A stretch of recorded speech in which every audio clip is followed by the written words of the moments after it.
You're watching Laketoria Nights, a show where three friends talk about entertainment stuff, like movies, TV shows, video games, and everything in between. I'm your host, Kevin, and I guess we're joined by our other host, Andy, and our other host, CJ. God damn it, I like to think that I'm host co-host. number one. Wait, did I say co-host? No, you said our other host. We're saying you should have. Wait, we say co-host or host? We're all co-hosts. co-hosts. I think we're all hosts, though, aren't we?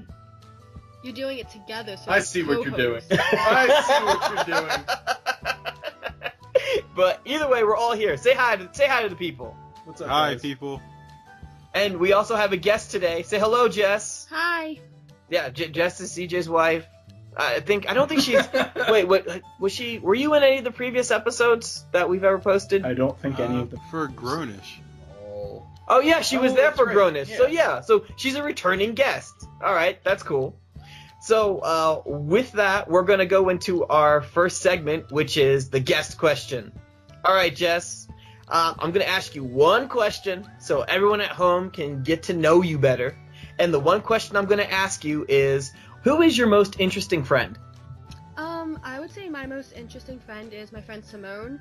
CJ knows her. She's an awesome person, right? Yeah.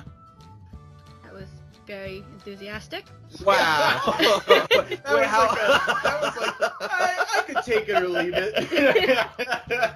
What makes her so interesting? I think all around she's just a really interesting person. She's really talented. She can draw. Pretty sure she can really sing too. And she So just, is she like a triple threat? I mean, I only mentioned two Nika things right Aegis, now, yeah. but sure. Oh, okay. No, but all around, I mean, she's just always been really interesting. She's from Texas. Her dad had a job where they had to move around a lot and stuff. I met her in middle school. For me, she's just really interesting. She's like a really great friend. I really like her. I think she's awesome. And she has different views than me, which makes her interesting. She's really religious. I'm not at all. I could sit and listen to her. She would talk about it and stuff, but she wasn't trying to make me believe either. But she made me more interested in it and just finding out more about it and stuff. So that was something that was interesting about her, and just seeing the way it affects her and what it means to her and stuff. I mean, all around she's just a really great person, and I find her very interesting, and I would suggest anybody be friends with her if they ever met her. Why? Can I ask you a question, Jess? Sure. Why didn't you bring her to the apartment? She did not live here at the time. No, I'm just... Yes, I got the reaction out of CJ I wanted. If she's ever in the area, I will bring her around, Full okay? disclosure, the reason my answer before when she said right, CJ, I was kind of caught off guard because in my head I was thinking, what other friends does she have that's interesting that's not Simone? And if she didn't pick Simone, I was going to call bullshit and make her change her answer. Oh my god, that's perfect. Oh, Jesus. Love you, Okay. You did get to meet her, though, Andy. She was at my wedding. I know, it was a Yeah. small bash on other friends that will remain unmentioned. I'm pretty sure if these other friends listen, they're going to know who they are. But Fine. Either way, That's okay. fine. Well, I'll it take that. won't matter once we do the catch-up section. Well, So- we're moving on. So let's move on to our catch-up section right now. So this is where we, the three of us, kind of catch up with each other, seeing what we've done in the past. It's been like a week now. So I'm gonna have Andy start off with this. What did you do this week? So, Jess, this is why it's not going to matter if your friends hear this, because I'm actually moving to Montana. very nice. Boo. Well, good for you. I guess other people feel Yeah, it differently. is very good for me. I got offered a position at a place that I'm really, really excited to work for, and just so happens to be in the middle of basically remote wilderness. So that's me in a nutshell. I'm super excited. He got a The job. friend in me is excited for you, but the inner me says I hope you get fired and end up back in Westchester. Selfishly. I really hope I don't, because I don't want to go back to the hospital. You don't have to go back to the hospital. Eddie will find you something. Just come home. You don't understand what you left me here with. No offense, Jess. Oh, okay, yeah. You've been left here with me? Oh my God. Add Montana onto our list of houses and places we can move to. Oh my God. Wait, what is Montana like? Is it really Who cold? cares? Eddie's there. I don't give a fuck. Well, alright then. Okay, so Better than all right. Coatesville, I'll pass it to you. Pennsylvania. I told you I'd go anywhere, so sure. Well, Passing it on to you now. Passing it on to you now, CJ. What did you do this week? Oh, this is our first show back, right? Well, Yeah, yeah, it we is. took like a week break. I've recovered from my vasectomy pretty well. Good. Life is very different and uncomfortable when I pee. Oh. Okay. Mostly just because I have the stitches and the incision and everything. So everything just feels weird movement-wise, like sitting up, like standing up and sitting down. Feels really weird. You never notice it until like you get this weird little pain that lasts like a second. But I'm doing better, recovering nicely. I've noticed, like, since I took off from like all work for the entire week. And let me tell you, now that I'm back at work, it is so hard to stay engaged and like give a shit about anything anyone says to me. And I was like, I liked it better when I was in recovery and you guys weren't talking. I think that's your ideal work scenario, is that you just get paid to do nothing and nobody bothers you. Yeah, it definitely is. And I've never realized that more than having this past week off, being paid for my sick leave and just not having to deal with so much. Like I'm well rested and happy, and don't, you know, like the first day I go back, right? My credentials aren't renewed. I can't log in. So I was just like, fuck it. I'm mad. And I went back to sleep and like woke up at noon. But now I'm back in the swing of I things. was gonna say, if they don't have you in the system reenacted anyways, or reactivated rather, it's not like you were gonna be able to do anything even if you were awake. So Yeah, that's why I was like, fuck, I'm going to sleep. I'll wake up when I wake up and check back again. All in all, I'm doing well and I'm feeling good. Because you had a amazing wife who took care of you. Yes, my wife took care of The one me. you've been left with. Pointing that out. She'll get over it. I have. No, man. Okay. Well, that sounds like things have been kind of mediocre or just kind of chill, it sounds like, with you. I'd say more chill than mediocre. I mean, I caught up on like all my TV shows and things like that. Got into a couple of new TV shows. Like I said, I'm well rested. And I think like with all the stuff that I've been doing work-wise, getting that break, even though it's because I got surgery, was like well needed. yeah. Okay. Well, yeah, You know, that's quick- good. Quick recharge.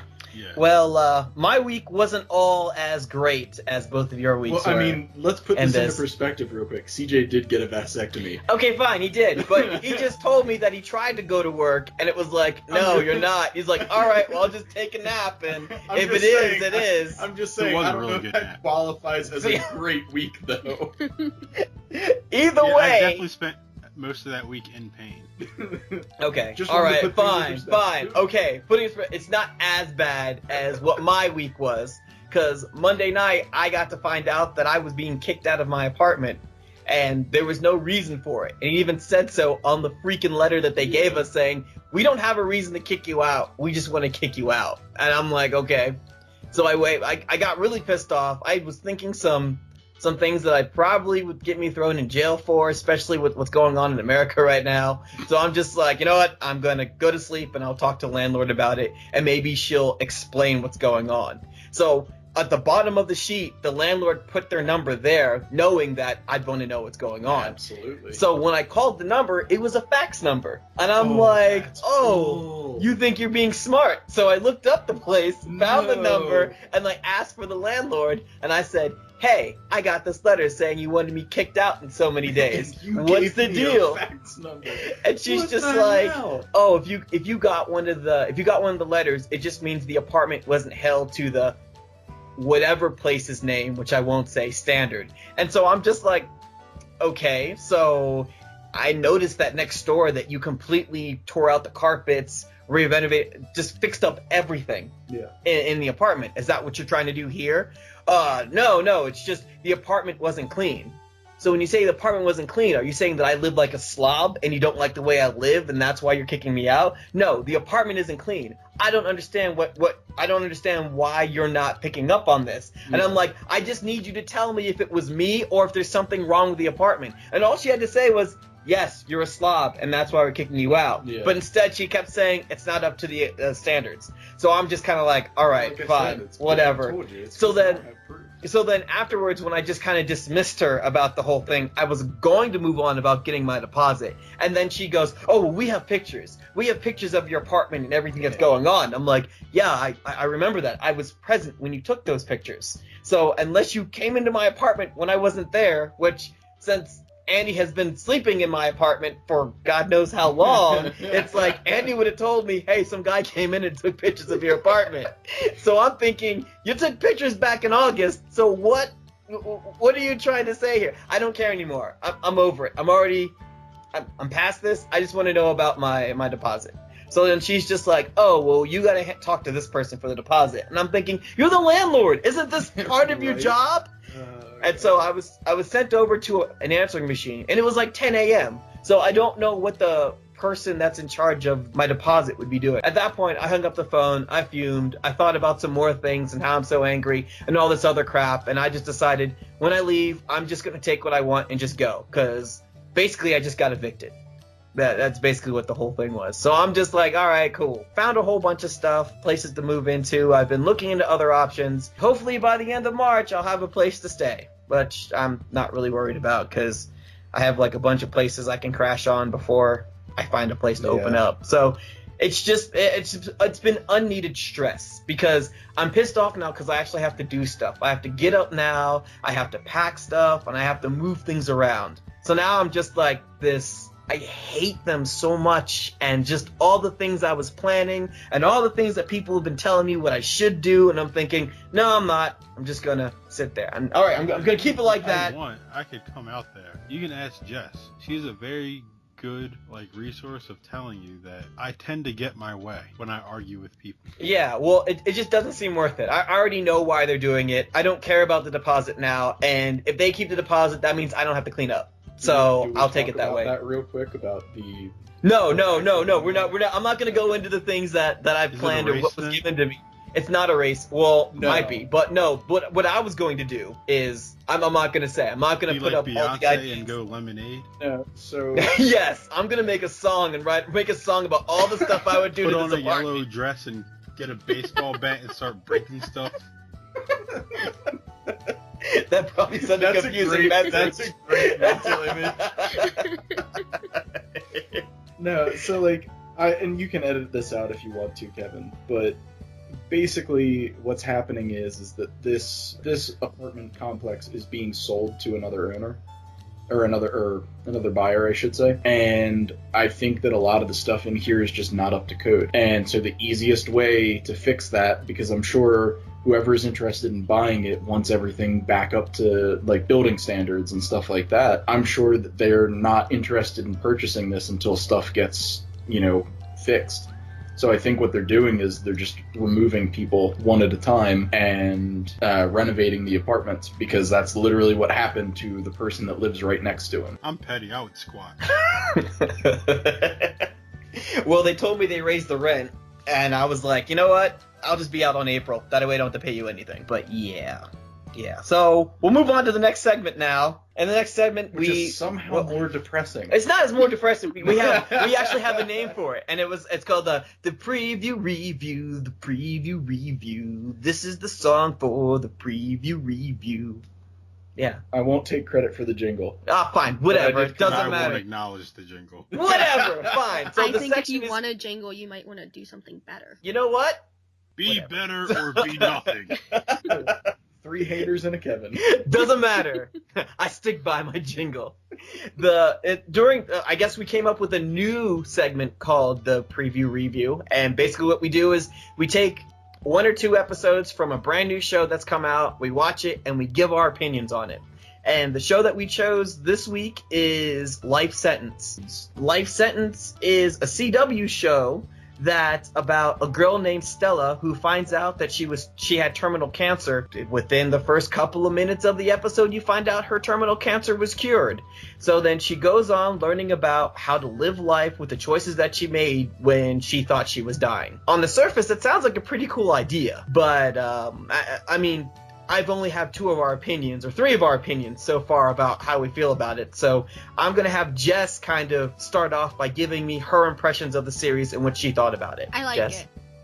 You like it? Yeah, the original reason that I wanted to start watching it was the main character Stella is played by Lucy Hale, who I watched. Andy, shut up! I can see you. Stop it. I called it. No, listen, Jess, you have to understand. I called it. We were watching the first episode last night, and I was like, "Where do I know this bitch's face from?" And I realized it was from when I saw would walk past my sister watching Pretty Little Liars, and Kevin was like, "Oh yeah, that is totally a Jess show." It is. Look, I'll be the first to admit, when it came to Pretty Little Liars, it started off good and it did not end well. I'm hoping this show will be better than that. But that's how I pick my shows. If I see somebody I recognize from a show I really liked, I'm like, okay, I'll check this out. I'm not ashamed to admit that. Well, we all do that, so I can't judge you on that. You're probably silently judging me, but that's okay. Jess, I will actually judge you. That's fine. I'm cool with it. But that's why I started watching it, and then I convinced CJ to watch it because I prefer the term bamboozled. So wait. So you said that you liked the show. So when you watched the first 2 episodes, were you happy with what you saw? Yes, I was happy with it. Didn't start out exactly the comedy that it may have been portrayed to be, but the way I see it is they're getting all that drama out now because she did just find out she doesn't have cancer. So, cancer can, be a pretty depressing thing for people and their families to deal with. So I feel like I'm gonna give it more chances. I feel like they're getting through all that depressing stuff, her finding out all the lies she's been told to keep her happy while she was dying. And I think it's going to pick up, and I think there will be some comedy in it. Other people don't feel that way. But I liked it. I'm definitely gonna give it keep watching it and see where it goes. Okay. All right, that's fine. So then, what about you, CJ? What were your impressions on it? Well, initially, my wife came to me, and I believe you were on the phone with me at the same time, Kevin, when she told me about this show that was executive produced by the great Bill Lawrence. Actually, actually that was part of the Grownish episode. It was at the end of the Grownish episode where this show was mentioned. Well, be that as it may.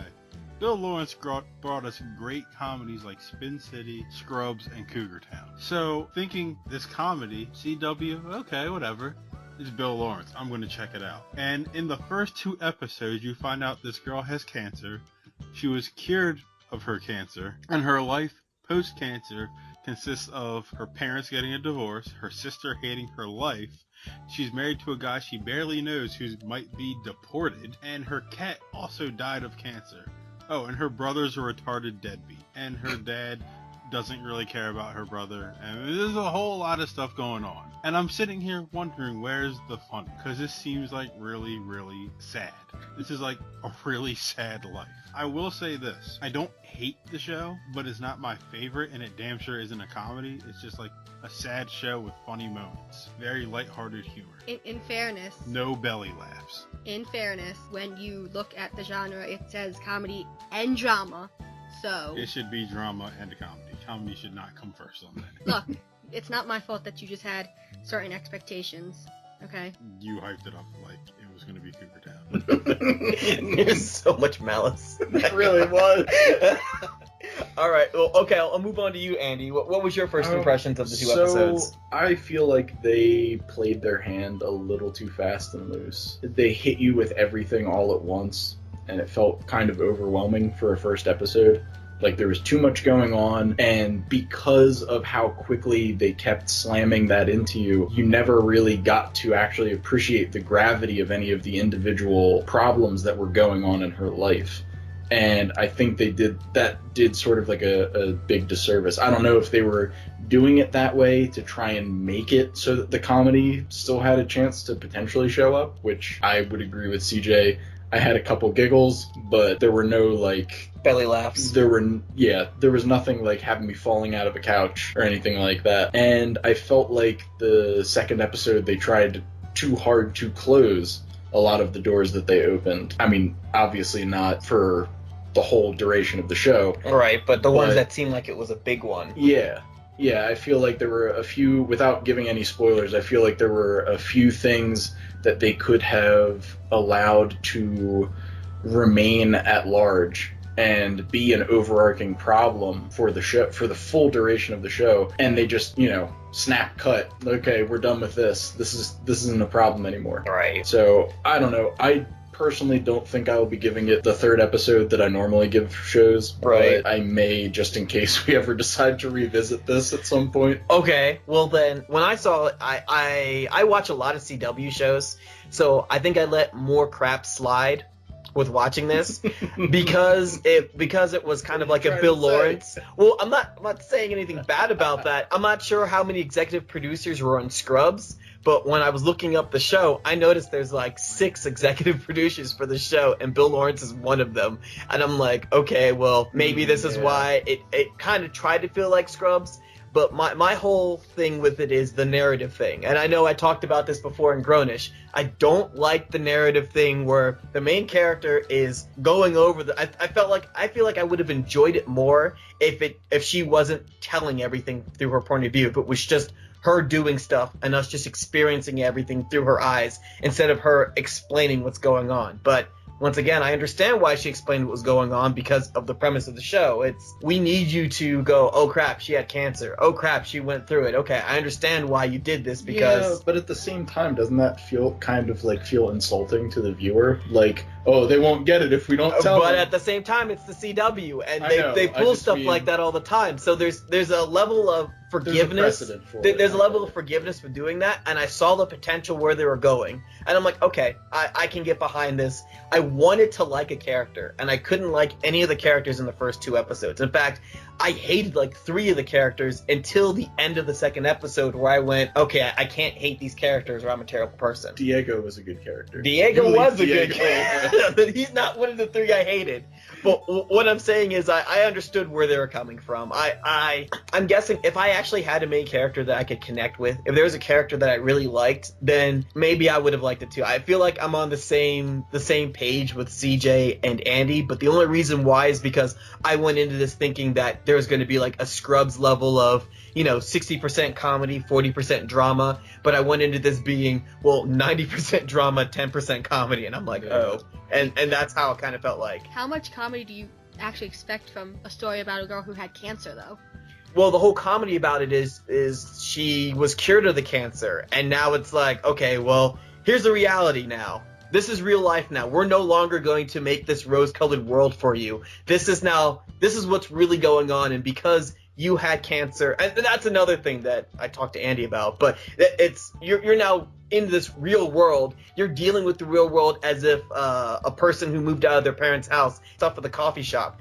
That I feel like all that was supposed to be the comedy bits, but in the end, it kind of stayed away from a lot of the drama outside of the cancer. Like when it comes to like her parents splitting up and her brother like having a bastard child. Yeah, the thing about it that made me mad about it was it felt like the moment she said that she no longer had cancer, it was like the whole family blamed her for being cured. And it was kind of like well, we did this because you had cancer, but since you're not dying, you were gonna die. We're all gonna lose our shit. And I'm just like, I don't see how this is her fault or why this is her problem. Yeah, I can deal with the whole thing of her never having a job before and her going over. I can forgive that because that's CW satire of I'm in the real world and I'm doing this. But the whole thing about it is I feel like they could have pulled a lot more comedy bits from her being in the coffee shop and toning down the relationship thing. But once again, this show isn't meant for us. That's all I can say. It's not meant for us. It's more drama than comedy. And not if you're looking for Scrubs. Fine, not if you're looking for Scrubs. I feel like if I connected with one of the characters, I could get behind it. Yeah. I mean, I don't see myself watching the rest of the series, but for what it's worth, it didn't hurt watching it. I did feel stuff. I did hate certain characters. I did get mad that she felt the need to fix everything, and no one of the family members felt to help her out or slow her down. They just said, good, you do this because we did all this for you, so you owe us now. And that's what kind of pissed me off about the whole thing. So that's my impression. I wouldn't watch it again. So then, I mean, what about... I already know your answer, Jess, but I'm going to ask you anyway. Are you going to continue watching this? I am, but I'll admit I do have this issue where once I start watching something, I have this need to like see it through till the end, which is why I know that feeling. I continued with Pretty Little Liars way after it stopped being good. So I will continue watching it. We all have that. We all watched the last season of Scrubs, so you're not alone. I'm still watching. So you I'm still understand. watching Once Upon a Time, and I'm just like, damn it, just hurry up and end, so I don't have to watch you anymore. That's how so, I feel about it. I'm watching it too. I feel the same way see, about it. okay, we're going to the same page. There we go. Guys, why do we do this to ourselves? We can stop watching it at any time. That's the problem. We can't. Yes, I can. When it came to Once Upon a Time, I was like, this is dumb. I walked away. No. Yeah. When did you stop watching it though? Midway through the first season. Okay, no. See, What? You No stopped watching way, it way because- too early. The second season was awesome. The third season's when it should have ended. It should have ended the third season. I don't remember But- the third season. Was that Neverland? Yeah, that think- was Neverland. I think Yeah. that's that you couldn't remember the third season. Yeah.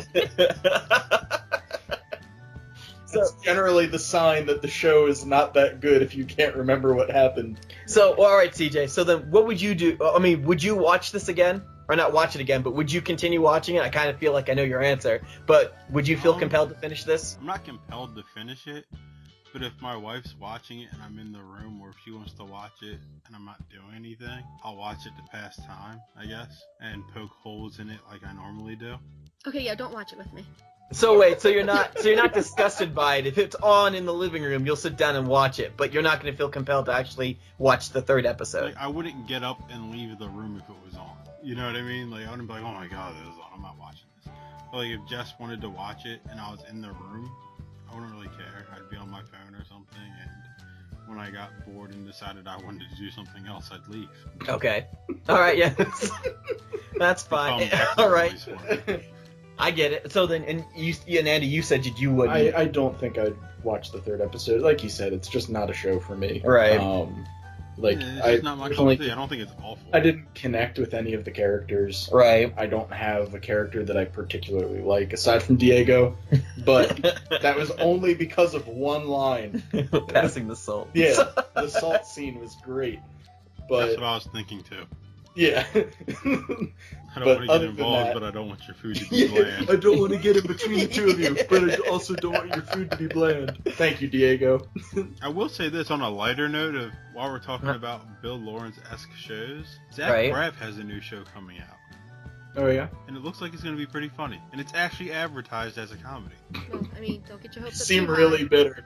You sound really bitter. Listen, like if someone says Bill Lawrence did a show and it's a comedy and you're telling me this while I'm watching Cougar Town, my expectations are for belly laughs. You know what? I told Belly you at the time laughs. that I thought about it because I saw it come up and I was like, oh, Bill Lawrence, Scrubs, you know, CJ likes that. I'll tell him, you know, because you kept talking about how much you want him to come out with something new. So I'm sorry for informing you. I won't do it anymore. I hope he's involved in Zach Braff's new show. Well, we'll find out. That might be another show we'll do for the preview Yeah, you never review. know.